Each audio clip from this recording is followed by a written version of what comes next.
Kuzey Avrupa'nın soğuk ve acımasız coğrafyasında, rüzgarın hiç durmadan kıyıları dövdüğü, denizin çoğu zaman bir geçit değil bir engel gibi göründüğü bir dünyada, insanlık tarihinin en gizemli ve en çok yanlış anlaşılmış topluluklarından biri ortaya çıkıyordu. Vikingler. Bugün onları çoğu kişi yalnızca yağma yapan savaşçılar olarak hatırlasa da, aslında bu halkın hikayesi çok daha derin, çok daha karmaşık ve çok daha insanidir. Çünkü bu anlatının içinde sadece kılıç sesleri değil, aynı zamanda hayatta kalma mücadelesi, keşfetme arzusu, ticaret ağlarının doğuşu, inanç sistemlerinin şekillenişi ve dünyanın sınırlarını zorlayan bir kültürün yükselişi vardır. Ve şimdi bu hikayenin en derin katmanlarına, tarih ile efsanenin birbirine karıştığı o uzun Viking çağının içine birlikte bakıyoruz.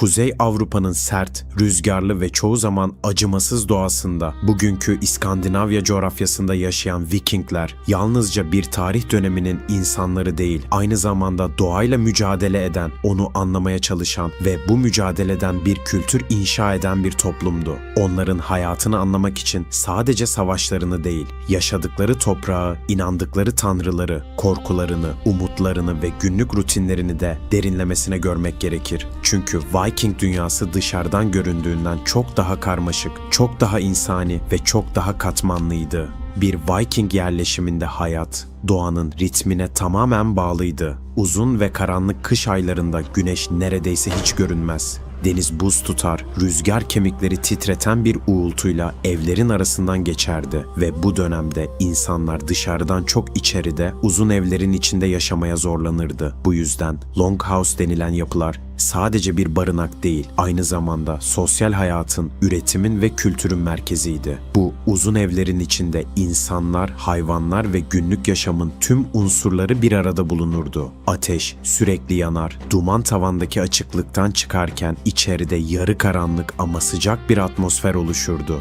Ve bu ortamda insanlar yemek yer, çalışır, hikayeler anlatır ve hayatlarını paylaşırdı. Bu birlikte yaşama biçimi Viking toplumunda güçlü bir kolektif bilinç oluşturmuştu. Birey önemliydi ama topluluk her zaman daha önemliydi. Günlük hayatın temelinde üretim vardı ve bu üretim doğanın sertliğine rağmen sürdürülebilir bir düzen kurma çabasını yansıtıyordu. Toprak çoğu zaman verimsizdi. Bu yüzden Vikingler tarımda son derece pratik ve dirençli yöntemler geliştirmişti. Arpa ve yulaf gibi dayanıklı ürünler yetiştiriliyor. Hayvancılık büyük önem taşıyor ve özellikle balıkçılık hayati bir rol oynuyordu. Çünkü deniz onlar için hem tehlike hem de en büyük besin kaynağıydı.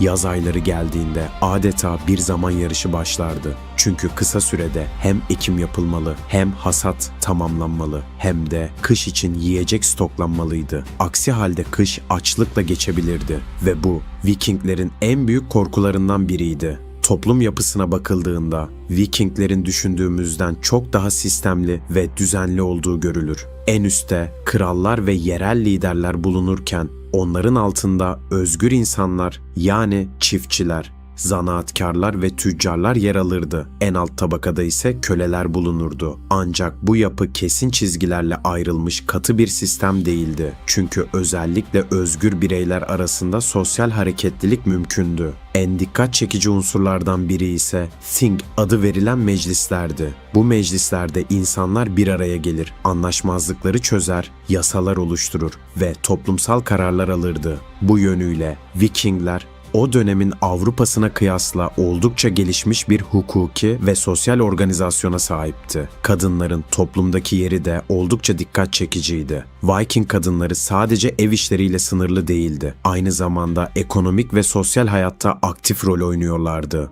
Mülk sahibi olabiliyor, boşanma hakkına sahip olabiliyor ve bazı durumlarda eşlerinin yokluğunda tüm ailenin yönetimini üstlenebiliyorlardı. Bu da onların toplum içinde güçlü ve saygın bir konuma sahip olduğunu gösterir. Kadınların özellikle tekstil üretimindeki rolü çok büyüktü ve bu üretim hem günlük yaşam hem de ticaret açısından kritik öneme sahipti. Vikinglerin en çok bilinen yönü olan denizcilik ve seferler ise aslında bu yaşam mücadelesinin bir uzantısıydı. Deniz onlar için bilinmeyene açılan bir kapıydı ve bu kapıdan geçenler bazen zenginlik, bazen yeni topraklar, bazen de sadece hayatta kalma şansı buluyordu. 793 yılında gerçekleşen Lindisfarne baskını bu deniz seferlerinin Avrupa tarihinde nasıl büyük bir etki yarattığını gösteren en çarpıcı örneklerden biridir. Bu olay sadece bir saldırı değil, aynı zamanda Vikinglerin sahneye çıkışıydı ve sonrasında Avrupa'nın birçok bölgesi onların varlığını hissetmeye başladı. Ancak Viking seferlerini sadece yağma olarak görmek büyük bir eksiklik olur çünkü aynı zamanda geniş bir ticaret ağı kurmuşlardı. Bizans'tan Orta Doğu'ya kadar uzanan ticaret yollarında aktif rol oynuyor. Kürk, köle, silah ve çeşitli mallar alıp satıyorlardı. Bu keşif ve hareketlilik ruhunun en etkileyici örneklerinden biri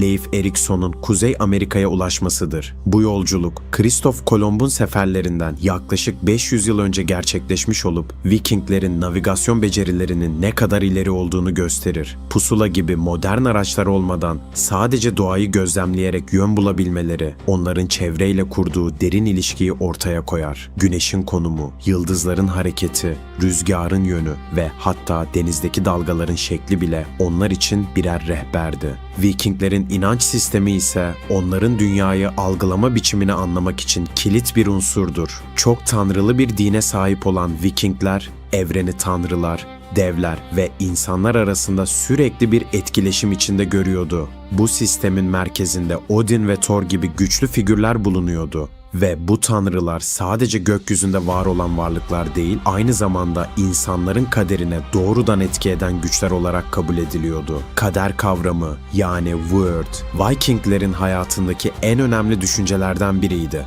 Her şeyin önceden belirlenmiş olduğuna inanmak onları özellikle savaşta korkusuz kılıyordu çünkü ölüm kaçınılmazsa onurlu bir şekilde karşılanmalıydı. Ölüm ve ölüm sonrası yaşam anlayışı da bu inançların bir yansımasıydı. Bir Viking öldüğünde yapılan törenler onun bu dünyadan diğerine geçişini simgelerdi. Bazen bir gemi içinde yakılarak uğurlanır, bazen de değerli eşyalarıyla birlikte gömülürdü ve bu ritüeller onların ölümden korkmak yerine onu anlamlandırmaya çalıştığını gösterir. Çünkü onların inancına göre savaşta ölenler Valhalla'ya gider ve orada sonsuz bir şölen ve savaş döngüsü içinde yaşamaya devam ederdi. Kültürel olarak ise Vikingler yazılı metinlerden çok sözlü anlatımlara dayanan bir toplumdu. Saga adı verilen destanlar onların tarihini, kahramanlıklarını ve değerlerini nesilden nesile aktarırdı ve bu anlatılar sadece eğlence değil, aynı zamanda bir kimlik oluşturma aracıdır. Bir Viking için en büyük korkulardan biri unutulmaktı. Çünkü hatırlanmak bir anlamda ölümsüzlük demekti. Zaman ilerledikçe Viking dünyası değişmeye başladı. Hristiyanlığın yayılması, merkezi krallıkların güçlenmesi ve ticaretin farklı yönlere evrilmesiyle birlikte geleneksel Viking yaşam tarzı yavaş yavaş ortadan kalktı.